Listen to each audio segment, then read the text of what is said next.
It's official. Superman has won the Superjurasstic box office war domestically. Superman edged out Jurassic World Rebirth to rank as the third biggest movie of 2025 thus far, behind only a Minecraft movie and Lilo and Stitch. Quick side note, Disney will not let that stand and will keep Stitch going until it beats Minecraft. Anyway, Superman passed Jurassic on Tuesday, August 5th, when Superman's total gross reached $320,310,000 versus Jurassic World's $320,292,000, only $18,000 separating them, but Superman has only widened its lead since. However, I must stress that this is domestic only, aka America and Canada. Worldwide is a different story. And internationally, Superman has been trounced by Jurassic World Rebirth.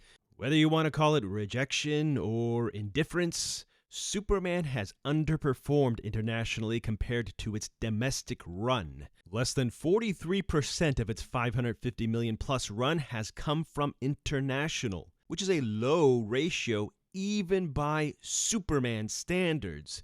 For instance, Man of Steel was at 57%, while Superman Returns was at 49% international. Jurassic World Rebirth, on the other hand, has won the Superjurasstic box office war worldwide on the strength of its international run. 59% of its $770 million is from international so far, and is now finally debuting in Japan, which could help push that ratio back into the 60% range of the previous Jurassic World movies. If there's any cloud to cast over Rebirth, it's that the law of diminishing returns continues for the franchise, as Rebirth won't get to $1 billion like its predecessors did. So in other words, the biggest MCU movie and the biggest DC movie of the year were still no match for the worst performing Jurassic World movie yet.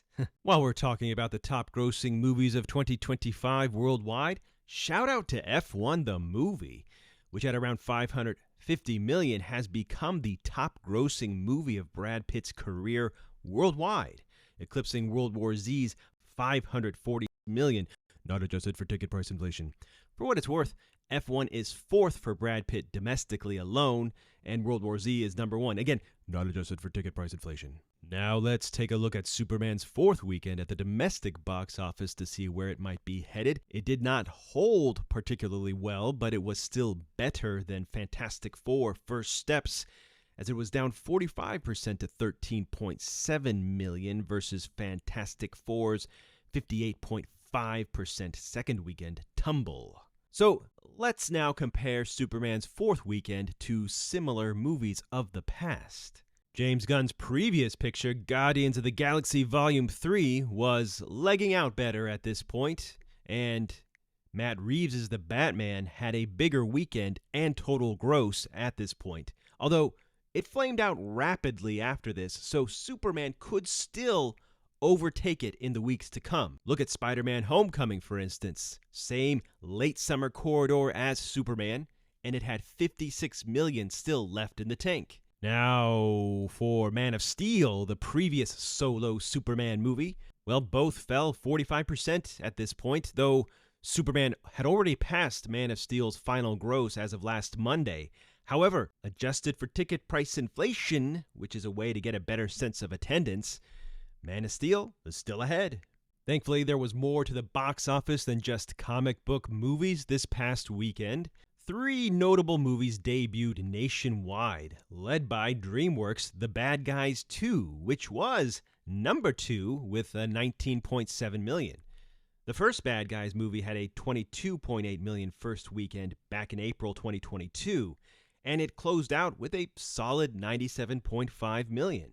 So this is not the second movie glow-up that DreamWorks might have hoped for, but it's still a summer, so Bad Guys 2 is well-positioned to leg out a little bit.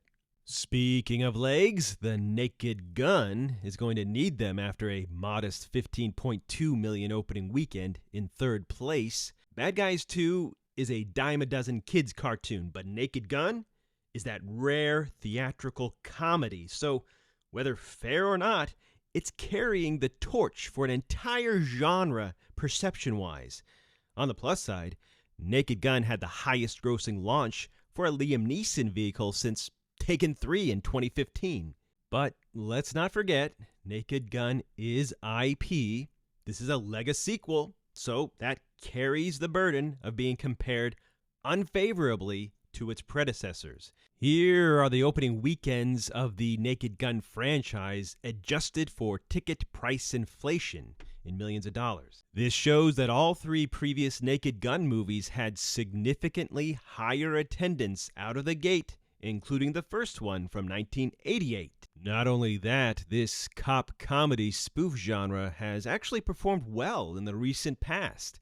I'm reminded of 21 Jump Street, 22 Jump Street, Starsky and Hutch, Let's Be Cops, and most notably, The Other Guys, which debuted to $35.5 million on this same August weekend in 2010. Now, a lot of trends have accelerated in the past 15 years, but that's not that long ago, at least not to me. So let's hope Naked Gun shows us some legs and silences all those comedy naysayers. Also debuting was body horror Together at $6.8 million, which was more than double what The Substance opened to last year. And that's a wrap for now. We will keep tracking the Fantastic Four, Superman, and more here at Box Office Revival. So be sure to like this video if you liked it. While you're at it, subscribe to the channel, especially if you want to support objective reporting on the box office. This has been Brandon Gray, creator of Box Office Mojo. Thank you for watching.